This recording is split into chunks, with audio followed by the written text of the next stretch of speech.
Bismillahirrahmanirrahim. Assalamualaikum warahmatullahi wabarakatuh. Pemirsa MTA TV dimanapun Anda berada, puji syukur Alhamdulillah senantiasa kita panjatkan kehadirat Allah Subhanahu wa Ta'ala atas karunia nikmat dan juga rahmatnya. Di kesempatan sore hari ini kita bisa berjumpa kembali dalam acara Risalah Hadis. Pemirsa MTA TV dimanapun Anda berada, di kesempatan Selasa sore ini mari kita gunakan untuk memperdalam pemahaman ilmu kita. Khususnya kita akan belajar terkait dengan ilmu hadis dan tentu akan dibimbing oleh narasumber kita, yaitu Ustadz Mas Duki.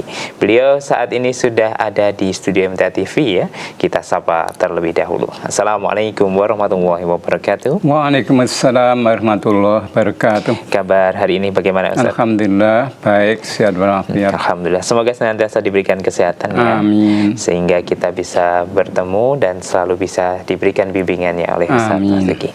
Kesempatan sore hari ini kita akan ini belajar masih Ustaz melanjutkan ahlaknu fil hadis bahasa babuhu, dan dalam babnya adalah tentang kurang mengetahui tentang lugat. Kurang mengerti tentang lugat ya Ustaz ya. Dan tentu masih bagian dari ahlaknu fil hadis. Untuk saudaraku pemirsa yang ingin bertanya di kesempatan sore hari ini, bisa melalui pesan WhatsApp dan SMS di nomor 0811 2553.000. Insya Allah kita akan bacakan pertanyaan dari para pemirsa di segmen kedua nanti ya. Dan untuk segmen pertama ini kita dengarkan terlebih dahulu nasihat dari Ustadz Mas Duki. Silahkan. Alhamdulillah, nahmaduhu wa nasta'inuhu wa nastaghfiruh wa na'udzu billahi min syururi anfusina wa min sayyiati a'malina, may yahdihillahu fala mudilla lahu wa may yudlil fala hadiyalah. Asyhadu an la ilaha illallah wa la syarikalah wa asyhadu anna Muhammadan abduhu wa rasuluh. Allahumma salli wa sallim wa barik ala Muhammad wa ala alihi wa sahbihi ajma'in. Kaum muslimin dan muslimat, para pemirsa MTA TV rahimakumullah, dan juga para pendengar Radio Persada FM, Radio MTA FM, dan radio-radio lain yang ikut menyiarkan siaran kami pada sore hari ini rahimakumullah, di mana saya berada. Alhamdulillah dengan limpahan rahmat dan nikmat dari Allah Subhanahu wa Ta'ala, kita bisa berjumpa lagi dalam acara Risalah Hadis pada sore ini. Pada sore hari ini masih melanjutkan tentang ahlaknu fil hadis bahasa babuhu, dan di antara dijelaskan sebabnya itu kurang mengetahui tentang lugat atau ilmu lugat ya. Di antara ada ilmu nahwu, sharaf, dan tentang bahasa ya. Masih mengenai ulu ataupun uli. Nah, ulu asalnya uluna ya. Uli asalnya ulina. Nah ini mulhaq jamak mudzakkar salim, dibaca rafa tandanya wawu, dibaca nasab tandanya ya, dibaca jar tandanya ya. Nah itu. Jadi jamak mudzakkar salim misalkan baca rafa ya, Ja'al muslimun, nah ini dibaca rafa tandanya wawu. Ra'aitul muslimin, nah itu dibaca nasab tandanya ya. Nah, kemudian marartu bil muslimin, nah itu dibaca jar tandanya ya. Jadi ulu ya asalnya uluna. Nunnya hilang karena menjadi mudhaf ya. Dimudhafkan ya. Ulul albab, nah itu dimudhafkan pada albab. Yang depan namanya mudhaf, yang belakang namanya mudhaf ilaih. Mudhaf ilaih ini mesti dibaca jar gitu ya, atau majrur. Kemudian kalau mudhafnya kalau ada nun yang misalkan nun jamak mudzakkar salim atau nun yang menunjukkan dua, misalkan rakaatani ya, dimudhafkan nunnya hilang, rakaatul fajri ya, asalnya rakaatani, rakaatul fajri khairum minad dunya wa ma fiha, misalkan seperti itu. Nah, yang lalu sudah saya sampaikan banyak contohnya. Kemudian lanjutannya ya, kemarin yang terakhir yaitu tentang ulu atau uli dalam Al-Quran ya, ada diantaranya ulul azmi. Ulul azmi disebutkan dalam Al-Quran pada satu tempat, yaitu pada surat Al-Ahqaf ya, surat ke-46 ayat 35. Fasbir kama sabara ulul azmi minar rusuli wala tasta'jil lahum ka'annahum yawma yarawna ma yu'aduna lam yalbasu illa sa'atan min nahar. Nah itu ya. Barak fal yuhlaku illal qaumul fasikun. Nah itu ya. Itu disebutkan ulul azmi ada satu tempat dalam Al-Quran ya, surat Al-Aqab ayat 35. Kemudian ulil irbati, ulil irbah. Ini disebutkan dalam Al-Quran ada pada satu tempat, yaitu pada surat An-Nur ayat 31. Wa kullil mu'minati yaghdudna min amsarihinna wa yahfatna furujahunna wa la yubdina zinatahunna ila ma dhahara minha wal yatribna bi khumurihinna ala jujubihinna wa la yubdina zinatahunna ila libu'ulatihinna au abaihinna au abai bu'ulatihinna au abnaihinna au abnai bu'ulatihinna au ikhwanihinna au bani ikhwanihinna au bani akhwatihinna au nisaihinna au ma malakat aymanuhunna au tabi'ina ghairi ulil irbati minar rijalain Watabi'ina ghairi ulil irbati minar rijal awat tiflil ladina lam yadharu ala auratin nisa wa yadribna bi arjulihinna liyu'lama ma yukhfina min zinatihinna wa tubu ilallahi jami'an ayyuhal mu'minun la'allakum tuflihun. Jadi ulil irbah sebutkan dalam Al-Quran pada satu tempat, yaitu surat An-Nur ayat 31. Kemudian uli asnikatin yang mempunyai sayap. Nah ini sebutkan dalam Al-Quran ada pada satu tempat, yaitu surat Fatir surat ke-35 ayat 1. Alhamdulillahi fatiris samawati wal ardi ja'ilil malaikati rusulan uli asnikatin. Nah ini masna wa sulasa wa ruba'. Nah, para malaikat yang punya sayap, ada yang dua-dua, ada yang tiga-tiga, dan ada yang empat-empat. Gitu. Yazidu fil khalqi ma yasha. Innallaha ala kulli syai'in qadir. Ya, jadi uli asnikatin yang mempunyai sayap ini sebutkan dalam Al-Quran satu tempat, yaitu surat Fatir surat ke-35 ayat 1. Nah, kemudian lanjutnya, kalau tadi ada ulu atau uli, nah, kemudian ada pula sebutkan ulatu atau ulati. Nah, ini jamak muannas salim. Jamak muannas salim itu dibaca rofa, tandanya dhammah, dibaca nasab, tandanya kasroh, dibaca jar, tandanya juga kasroh. Ya. Misalnya Allahumma ighfir lil muslimina wal muslimati. Itu muslimati jamak muannas salim, dibaca tandanya kasroh. Nah itu. Nah seperti itu. Kalau dibaca nasab, tandanya juga kasroh. Ra'aitul muslimati, aku melihat wanita-wanita muslimat. Nah itu ra'aitu fi'il fa'il. Muslimati itu 50 b dibaca nasab, tandanya kasroh. Itu jamak muannas salim. Kalau dibaca rofa, ya tandanya dhammah. Ja'atil muslimatu, datang wanita-wanita muslimat. Nah itu muslimatu dibaca rofa, jadi failnya ja'at, tanda rofanya adalah dhammah. Nah, dalam Al-Quran ada ulatul ahmal. Ulatul ahmal.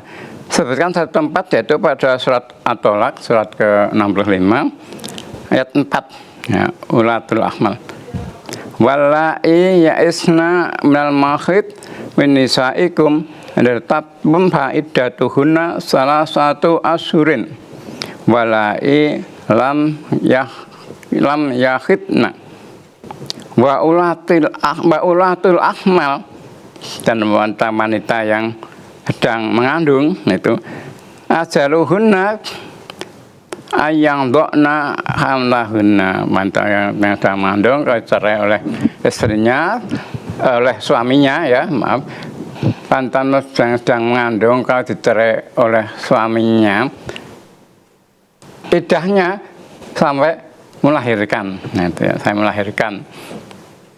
Jadi kalau tidak mengandung gitu ya secara oleh suaminya yaitu salah satu kuruknya gitu. Atau kalau ragu-ragu ya iddahnya adalah 3 bulan ya. Wanita yang tidak haid ya atau sudah berhenti dari haid ya menopause itu secara suaminya iddahnya adalah salah satu ashur ya 3 bulan. Nah itu ya.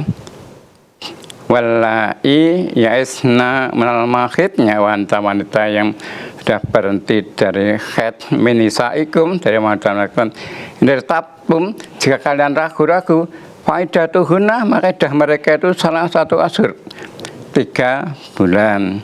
Walai lam yahidna begitu pula wanita yang tidak haid atau belum haid ya itu ya. Itu kalau di cerai oleh suaminya iddahnya 3 bulan. Wa ulatul ahmal dengan wanita-wanita yang sedang mengandung itu cerai oleh suaminya ajalahunna an yandokna hamlahunna ya. Iddahnya sampai melahirkan. Jadi melahirkan baru 1 bulan sudah lahir sudah selesai iddahnya. Itu berarti apa? Bagi wanita-wanita yang sedang mengandung kalau cerai oleh suaminya. Kalau 2 bulan melahirkan, ya sudah melahirkan itu berarti sudah habis iddahnya.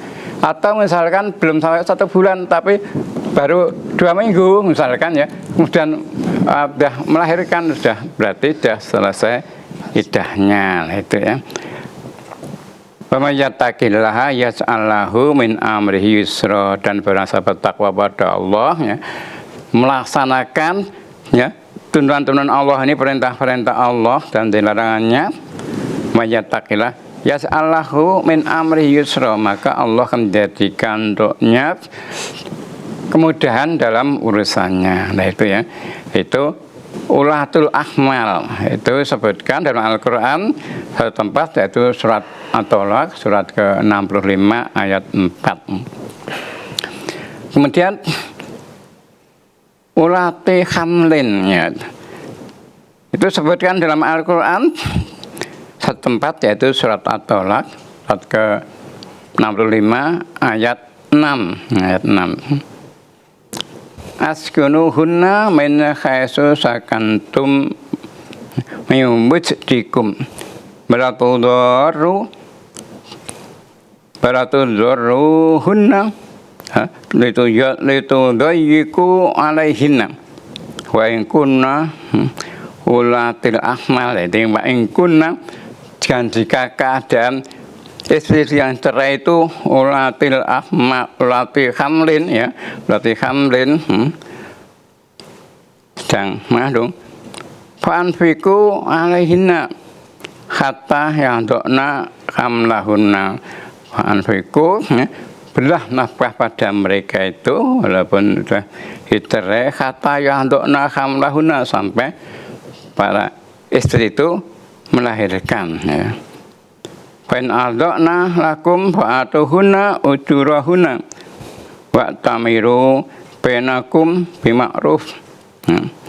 Fain ta'asartum fasatur di'u lahu ukhra. Nah itu turunan Islam itu begitu bagus ya, walaupun sudah dicerai, ada aturan-aturannya. Nah itu ya, termasuk bernafkah kalau sedang mengandung gitu ya. Itulah. Jadi ulatu hamlin tadi ya, wa in kunna ulatu hamlin. Nah ini disebutkan dalam Al-Qur'an ya. Satu tempat yaitu surat At-Tolak ayat 6. Nah, itulah. Yaitu tentang apa?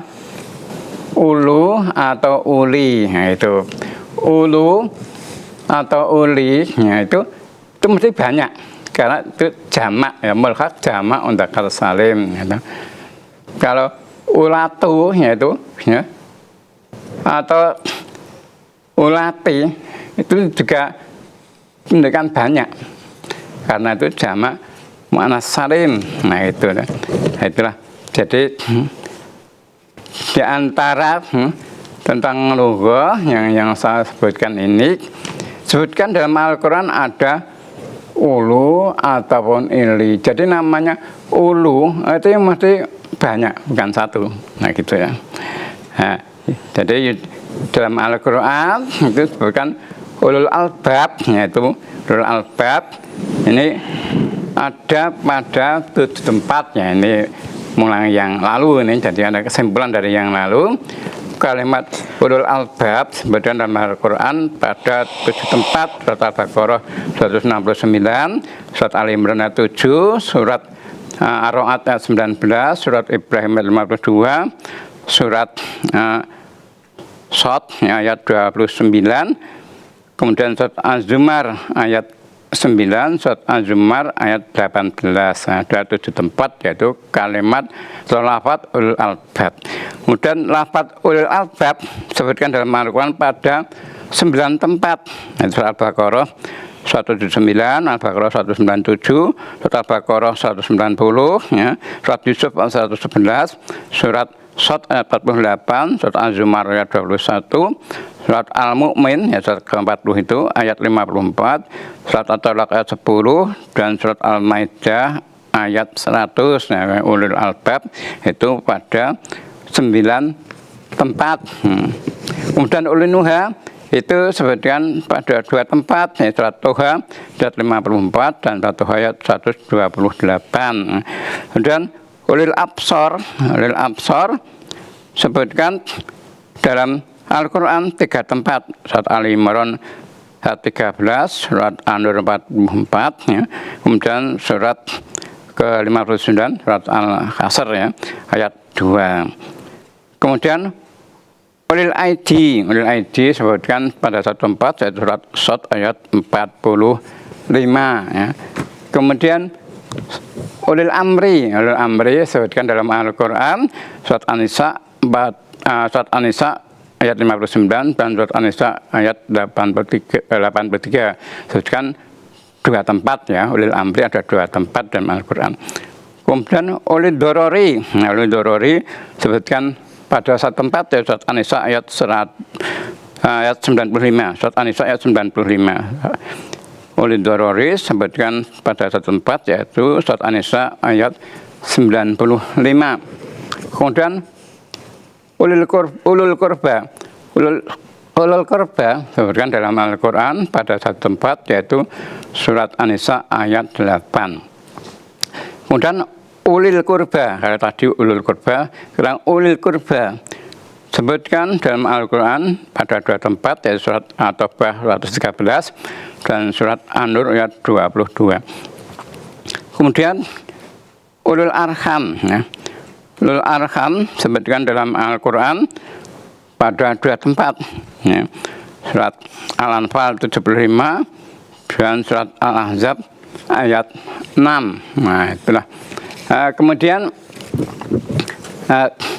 selanjutnya ada ya, berarti ya, ulul arham itu ya, ulul arham sebutkan pada 2 tempat, surat Al-Anfal 75 dan surat Al-Ahzab ayat 6 ya, itu ya. Kemudian ulul tauli sebutkan dalam Al-Qur'an 1 tempat yaitu surat At-Taubah ayat 86.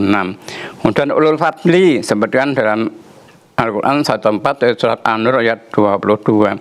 Kemudian oleh nikmati sebetulnya dalam Al-Quran satu tempat yaitu surat Al-Muzammil surat ke-73 itu ya, surat Al-Muzammil ayat 11.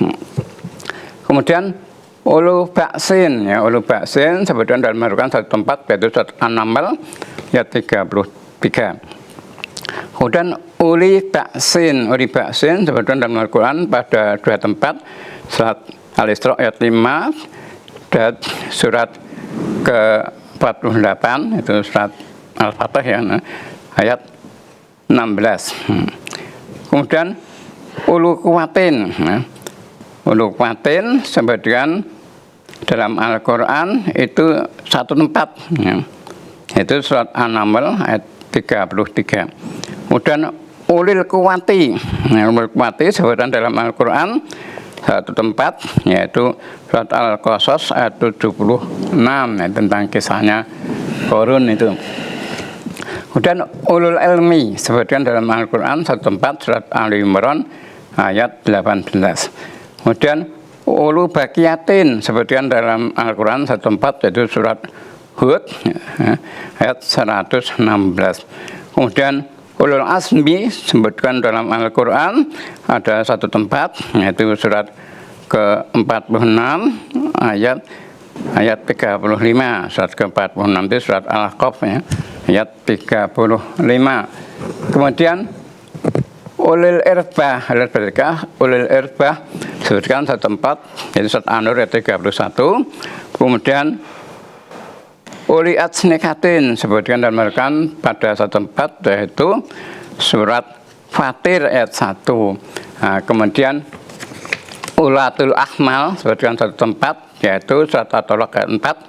Dan kemudian ulati hamlin sebutkan dalam Al-Quran satu tempat surat At-Tolaq ayat 6. Saya demikian, semoga bermanfaat. Baik, terima kasih Ustadz untuk ilmu dan nasihatnya di kesempatan sore hari ini ya. Dan tentunya kita semua bisa menambah dan memperkaya pemahaman dan hasanah keilmuan kita. Kita rehat terlebih dahulu Ustadz, nanti kita lanjutkan di segmen kedua ya. Dan tentunya untuk saudaraku pemirsa MTA TV dimanapun Anda berada, silakan untuk Anda yang ingin bertanya bisa mengirimkan pertanyaannya melalui pesan WhatsApp dan SMS di nomor 0811 255 3000. Insya Allah selepas jeda kita akan bacakan dan jawab pertanyaan dari para pemirsa. Jadi tetaplah bersama kami dalam acara Risalah Hadis. Baik, saudara pemirsa MTA TV dimanapun Anda berada, kita lanjutkan kebersamaan kita sore hari ini dalam acara Risalah Hadis. Untuk Anda yang ingin bertanya, bisa melalui line telepon, maksud kami pesan WhatsApp ya, ataupun SMS di nomor 0811 255 3000. Insya Allah akan dijawab oleh narasumber kita, yaitu Ustadz Mas Duki. Ustadz, sudah ada beberapa pertanyaan yang masuk ini, kita bacakan satu persatu ya. Yang pertama dari Ibu Wiwi Winarsih di Karanganyar, Ustaz. Ustaz, apakah ada hadisnya tentang membaca la haula wala quwata illa billah sebanyak 100 kali setiap hari, Ustaz? La haula wala quwata illa billah setiap hari 100 kali. Iya. Kalau itu saya belum tahu hadisnya ya. Kalau subhanallah bihamdihi, nah itu ada termasuk bacaan pagi dan petang. Tapi la haula wala quwata illa billah itu 100 kali tiap hari, itu saya belum tahu hadisnya. Adapun hadis-hadis tentang la haula wala quwata illa billah ya, itu yang ada gitu ya, yang saya ketahui itu ada beberapa hadis. Ada beberapa hadis ya, di antara ini saya bacakan saya artinya untuk meningkat waktu ya. Ini dalam Bukhari juz 7 halaman 169 dari Abu Musa Al-Asy'ari, ia berkata, Nabi SAW pernah lewat jalan menanjak atau di tempat yang tinggi. Abu Musa berkata, ketika jalan menanjak ada seorang laki-laki yang menyeru dengan suara keras, la ilaha illallah wallahu akbar. Ada yang ada la ilaha illallah wallahu akbar, ya, artinya tidak ada Tuhan selain Allah dan Allah Maha Besar. Ketika lalu Rasulullah SAW bersabda, dan beliau di atas bakulnya, ya bakul itu kendaraannya. Ya. Ada ya, seperti kuda, tapi bukan kuda, seperti keledai, bukan keledai, itu ada bakul, ada itu. Sungguhnya kalian tidaklah menyeru kepada yang tuli dan tidak pula yang jauh. Nah, tidak perlu bengok-bengok itu ya. Abu Musa berkata, kemudian Rasulullah bersabda, hei Abu Musa, atau bersabda, hei Abdullah, maukah aku tunjukkan padamu suatu kalimat dari simpanan surga? Aku menjawab, ya mau. Beliau bersabda, la haula wala quwata illa billah. Ini dalam Bukhari juz 7 halaman 169. Dalam Bukhari juz 5 halaman 75 juga sebutkan dari Abu Musa al-Asy'ari, ia berkata, ketika Rasulullah perang melawan penduduk Khaybar, ya, atau ia berkata ketika Rasulullah melihat orang-orang menuruni lembah sambil mendengarkan suara dengan bertakbir, Allahu Akbar, Allahu Akbar, la ilaha illallah. Artinya Allah Maha Besar, Allah besar, tidak ada Tuhan selain Allah. Maka Rasulullah bersabda, kasihanilah diri kalian, kasihnya kalian tidak menyeru pada yang tuli dan tidak pula yang jauh, tidak perlu bengok-bengok gitu ya. Sungguhnya kalian menyeru kepada Tuhan yang Maha mendengar lagi Maha dekat, dan Dia selalu bersama kalian. Saat itu aku berada di belakang hewan tunggangan Rasulullah SAW, dan beliau mendengar apa yang aku ucapkan. Saat itu aku membaca la haula wala quwata illa billah, artinya tidak ada daya dan kekuatan melainkan dengan pertolongan Allah. Maka beliau bersabda padaku, hei Abdullah bin Qais. Nah, Abdullah bin Qais itu ya sama dengan Abu Musa. Aku menjawab, aku penuhi panggilanmu, wahai Rasulullah. Beliau bersabda, maukah aku tunjukkan padamu suatu kalimat dari simpanan, ya, dari simpanan surga? Aku menjawab, mau ya Rasulullah, kutebesi engkau dengan ayah dan ibuku. Beliau bersabda, la haula wala quwata illa billah. Nah, itu tanda Bukhari juz 5 halaman 75. Dan ada juga di hadis surat Muslim, ya, juz 4 halaman 2076 nomor 44, dari Abu Musa yang berkata, dahulu kami pernah bepergian bersama Nabi SAW. Lalu orang-orang bertakbir dengan suara keras. Maka Nabi SAW bersabda, hei para manusia, kasihanilah diri kalian. Sesungguhnya kalian tidak menyeru kepada yang tuli dan tidak pula kepada yang jauh. Sesungguhnya kalian menyeru kepada Tuhan yang Maha mendengar, Maha dekat, dan Dia bersama kalian. Abu Musa berkata, pada waktu itu aku berada di belakang beliau, dan pada waktu itu aku membaca la haula wala quwata illa billah. Artinya tidak ada daya dan kekuatan melainkan dengan pertolongan Allah. Lalu beliau bersabda, hei Abdullah bin Qais, maukah aku tunjukkan padamu suatu simpanan dari simpanan-simpanan surga? Aku menjawab, mau ya Rasulullah. Beliau bersabda, ucapkanlah la haula wala quwata illa billah. Yaitu riwayat Muslim juz 4 halaman 2076 nomor 44. Itu diantaranya. Ya masih ada yang lain-lain yang isinya bahwa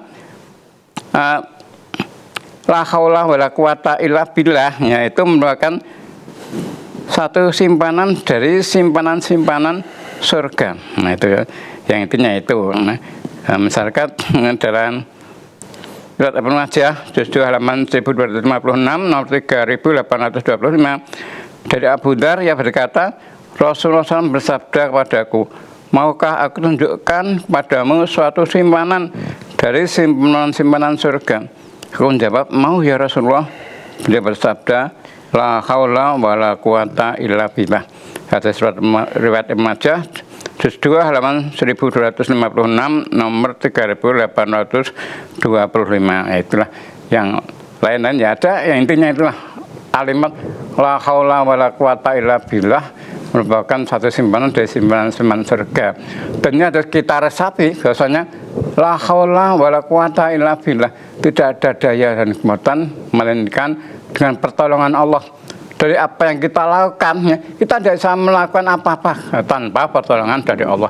Jadi kita bisa melakukan begini begitu, itu semuanya itu atas pertolongan Allah. Itulah la haula wala quwata illa billah, satu kalimatnya, satu simpanan dari simpanan surga. Begitu. Oke. Baik, semoga bisa dipahami untuk yang bertanya di kesempatan sore hari ini dan untuk para pemirsa juga. Kita beralih ke penanya berikutnya, Ustaz, dari Bapak Kadi di Riau. Ustaz mau tanya terkait dengan jual beli secara kredit, apakah diperbolehkan atau tidak? Jual beli secara kredit, nyicil gitu ya, angsuran. Ya boleh saja. Umpamanya beli lemari lah, ya. Harganya 5 juta. 5 juta. Jadi dibayar, ya, setiap bulan 1 juta. Berarti bayar 5 kali lunas, boleh begitu, ya. Itu artinya kalau misalkan ini, ya, kalau penjualnya antara penjual dan pembeli sudah sama-sama ridho tadi, ya, saya contohkan jual beli, nah tadi lemari kan, ya, terusnya itu harganya 5 juta, boleh diangsur, ya, 5 kali setiap bulan 1 juta, ya boleh, sah seperti itu. Boleh, ya, jual beli kredit seperti itu. Ya. Berikutnya ada pertanyaan dari hamba Allah di Wonosobo, Ustaz. Ada 2 pertanyaan. Yang pertama, apakah ada tuntunannya setelah sholat membaca 3 qul dan ayat kursi? 3 qul itu qul wallahu ahad, Ya, bisa jadi qul a'udzu bil falaq dan qul a'udzu birabbin nas. Ya ada seperti itu, ya. Itu. Jadi di dalam hadis riwayat Abu Dawud juz 2 halaman 86 nomor 1523 disebutkan an Uqbah bin Amir qala amaroni Rasulullah sallallahu alaihi wasallam an aqra'a bil mu'awidzat dubura kulli sholatin. Riwayat Abu Dawud juz 2 halaman 86 nomor 1523. Dari Uqbah bin Amir, ia berkata, Rasulullah SAW menyuruhku supaya membaca Al-Mu'awidzat, ya. Al-Mu'awidzat itu Al-Ikhlas, ya, Al-Falaq, dan Anas sudah setiap sholat wajib. Hadis Abu Dawud juz 2 halaman 86 nomor 1523. Nah itu ya, dari riwayat Abu Dawud tadi itu. Nah, kemudian apa tadi yang sebelumnya? Pertanyaan berikutnya, ya, tadi yang sebelumnya tadi kan membaca surat 3 qul dan ayat kursi. Ayat kursi, ya. Ya. Ayat kursi ada dalam riwayat Tabarani, dalam Al-Mu'jamul Kabir. Jadi Imam Tabarani punya Mu'jam Shaghir, Mu'jamul Awsat, dan Mu'jamul Kabir, ya. Itu Imam Tabarani wafat tahun 360 Hijriah.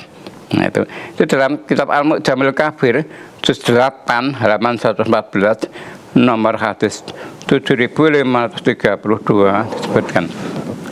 An Muhammad bin Ziyad Al-Hani qala sami'tu Aba Umamata yaqul qala Rasulullah sallallahu alaihi wasallam man qara'a ayatal kursi dubura kulli sholatin maktubatin lam yamna'hu min dukhulil jannah ilal maut. Nah, riwayat Tabarani dalam Mu'jamul Kabir juz 8 halaman 114 nomor 7532. Dari Muhammad bin Ziyad Al-Hani, ia berkata, sama dengar Abu Mamah mengatakan, Rasulullah SAW bersabda, barang siapa membaca ayat kursi pada setiap sesudah sholat wajib, maka tidak ada yang menghalanginya untuk masuk surga kecuali mati. Hadis riwayat Tabarani dalam Al-Mu'jamul Kabir juz 8 halaman 114 nomor 7532. Nah, itu membaca ayat kursi, artinya sebutkan tadi keutamaannya, ya, yang apa namanya, Rasulullah SAW bersabda, ya, barang siapa membaca ayat kursi pada setiap sudah sholat wajib. Berarti sholat wajib dulu, sudahnya diantaranya itu membaca ayat kursi. Maka tidak ada yang menghalanginya untuk masuk surga kecuali mati. Maka dia ya, yang membaca ayat kursi sudah sholat wajib tadi,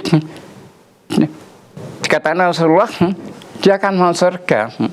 Tidak ada yang menghalangi masuk surga kecuali mati. Artinya harus masuk surga harus mati dulu lah, gitu lah, seperti itu. Itu keutamaan baca ayat kursi sudah sholat wajib ya. Itu jadi ya sholat wajib dulu ya, kemudian sudahnya diantaranya ada keutamaan baca ayat kursi tadi. Keutamanya barang siapa membaca ayat kursi pada setiap sudah sholat wajib, maka tidak ada yang menghalanginya untuk masuk surga kecuali mati. Hadis surat Tabarani dalam Mu'jamul Kabir juz 8 halaman 114 nomor 7532 begitu. Oke. Pertanyaan terakhir Ustaz, Ya. apakah hukumnya makam diberi nama Ustaz? Kalau menurut Islam itu tidak usah diberi apa namanya tulisan-tulisan lah gitu ya. Jadi cukup karena orang sudah mati itu ya, sudah selesai urusannya. Sudah selesai urusannya. Dia beda dengan alam dunia ini ya. Dia sudah jauh. Kalau di dunia ini ya, kita masih butuh makan, minum dan sebagainya. Tapi kalau sudah mati ya, dia tidak butuh makan, minum dan sebagainya ya. Dan tinggal unduh hasil dari amalnya. Maka orang yang meninggal dunia itu diantarkan 3 hal. Yang 2 itu kembali ya, yang 1 yang tetap menemaninya. Nah, kalau orang meninggal dunia diantarkan oleh hartanya, keluarganya dan amalnya, tapi hartanya dan keluarganya kembali, dan yang tetap menemaninya adalah amalnya. Maka kalau orang Islam ya, orang Islam saya tidak perlu khawatir, karena dijelaskan dalam hadis Nabi itu nanti dalam kubur itu kalau orang Islam kata hidupnya taat pada Allah dan Rasulnya itu, nanti dalam kubur itu akan setelah ditanya ya, nanti kan diperlihatkan Nabi Muhammad itu ya, kalau orang yang ketika hidupnya itu taat pada Allah dan Rasulnya sudah mengenal ya itu Nabi Muhammad utusan Allah ya. Itu. Tapi kalau orang kafir ya, tidak kenal ya, orang munafik tidak kenal, itu nanti di zaman kubur diperlihatkan Nabi Muhammad SAW itu. Nah, kalau orang Islam yang taat pada Allah dan Rasulnya ya, nanti kuburnya itu akan diluaskan 70 hasta berkeliling ya. Hasta itu, dhira itu ujung jari sampai sikut. Nah ini dhira. Kuburnya diluaskan 70 dhira berkeliling. Kemudian disinari. Nanti dalam kubur itu akan senang begitu ya. Senang ya. Seperti kan dalam hadis itu disebutkan, tidurlah kamu seperti tidurnya pengantin baru yang tidak membangunkan kecuali kecintaan ya, dari istrinya kepada suaminya lah itu. Nanti jadi senang orang yang di dalam kubur itu, kalau itu orang iman gitu ya, itu maka hidup kita dunia hanya sebentar dengan alam kubur, lama alam kubur ya. Sekarang ini orang yang sejak Nabi Adam sampai sekarang yang sudah meninggal dunia itu berada di alam kubur itu sudah ribuan tahun nah gitu. Nah, maka hidup dunia hanya sebentar, paling 60 tahun, 70 tahun, 80 tahun, taruh sampai 100 tahun. Nah, itu 1 tahun itu kalau dihitung dengan hari akhirat, 1 hari di akhirat sama dengan 1000 tahun. Nah, tidak ada 1/10-nya kita di dunia itu. Hidup dunia dengan hidup di alam kubur, lama di alam kubur. Nah itu ya, alam kubur dikatakan alam barzah karena itu sebagai dinding ya, antara kehidupan dunia dan kehidupan akhirat. Nah kalau orang iman ketika hidupnya taat pada Allah dan Rasulnya, nanti alam kubur itu senang ya. Baru diangkat akan dikubur kalau orang ya, yang mukmin, orang muslim yang taat pada Allah dan Rasulnya minta untuk segerakan. Tapi kalau ketika hidupnya itu ya ajak iman tidak mau iman, diajak sholat tidak mau sholat, ya, mingi surga tidak pengen, dan neraka tidak wadiahnya mati dalam keadaan kafir, naudzubillah min dzalik, baru diangkat dah bengok-bengoknya, akan dibawa kemana, seperti itulah. Maka bagi yang orang Islam itu, ya, itu senang sebelum mati sudah dihibur oleh malaikat. Maka Allah berpesan, ya ayyuhalladzina amanu, orang beriman, ittaqullaha haqqa tuqatih, ya, bertakwa pada Allah dengan sebenar-benar takwa padanya, wala tamutunna illa wa antum muslimun, dan jangan sekali-kali kalian mati melainkan kalian dalam keadaan tunduk patuh pada Allah. Nah itu muslim adalah tunduk patuh pada Allah. Nah itu maka Nabi Yusuf pun berdoa, tawafani musliman wa alhiqni bisolihin, itu ya. Tawafani musliman, ya Allah, wafatkanlah aku dalam keadaan tunduk patuh kepadamu, wa alhiqni bisolihin, dan pertemukanlah aku dengan orang-orang yang soleh. Maaf, begitulah nasihat Allah supaya kita itu tetap dalam agama sampai akhir hayat, mati dalam keadaan tunduk patuh pada Allah, wala tamutunna illa wa antum muslimun. Nah, begitu ya. Jadi tidak perlu dikijing atau diberi apalah begitu, tidak perlu. Sudah mati sudah selesai, alamnya sudah lain. Nah, begitu. Baik Ustaz, terima kasih untuk nasihat dan jawabannya. Dan tidak terasa kita sudah berada di akhir perjumpaan. Terima kasih untuk nasihatnya ya Ustaz, di kesempatan sore hari ini. Jumpa lagi di Selasa depan. Assalamualaikum warahmatullahi wabarakatuh. Waalaikumsalam warahmatullahi wabarakatuh. Baik saudaraku pemirsa MTA TV dimanapun Anda berada, demikian tadi telah kita ikuti bersama acara Risalah Hadis untuk kesempatan sore hari ini. Kami mengucapkan terima kasih untuk partisipasinya, serta mohon maaf belum bisa membacakan semua pertanyaan dari para pemirsa. Akhirnya saya Wahid Arifuddin mewakili rekan kerja yang bertugas pada sore hari ini pamit undur diri. Alhamdulillahirabbil alamin. Subhanakallahumma wa bihamdika asyhadu alla ilaha illa anta astaghfiruka wa atubu ilaik. Akhirul kalam. Wassalamualaikum warahmatullahi wabarakatuh.